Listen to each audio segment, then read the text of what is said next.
Hello everyone. তো আমরা আজকে দুপুরে লাঞ্চ করছি, আর লাঞ্চের মেনু হয়েছে চিংড়ি মাছের মালাইকারি, আর এখানে আছে শাক ভাজা, পটল ভাজা, আর এটা কি চিচিঙ্গে ভাজা না কি বলে ওটা ভেজেছিলাম।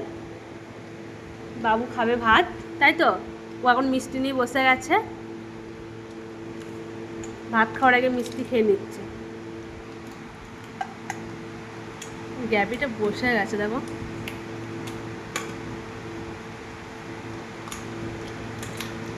বাবু তো শাক খায় না, তাও দিচ্ছি ওকে আমি।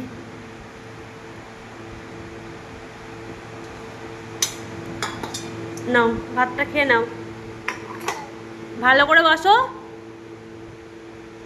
চিংড়ি মাছটা খেয়ে বলো কেমন হয়েছে। গরম চিংড়ি মাছটা খেয়ে দেখো, এই চিংড়ি মাছটা। কেন? আমি খাই দেবো?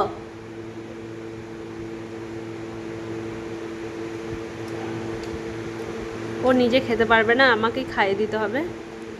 তো আমরা দুপুরে লাঞ্চ করছি, তোমাদের কার কার লাঞ্চ হয়ে গেছে অবশ্যই কমেন্টে জানিও। আজকের মতো টাটা। শাক খেতে পারো? ঠিক আছে, খাও।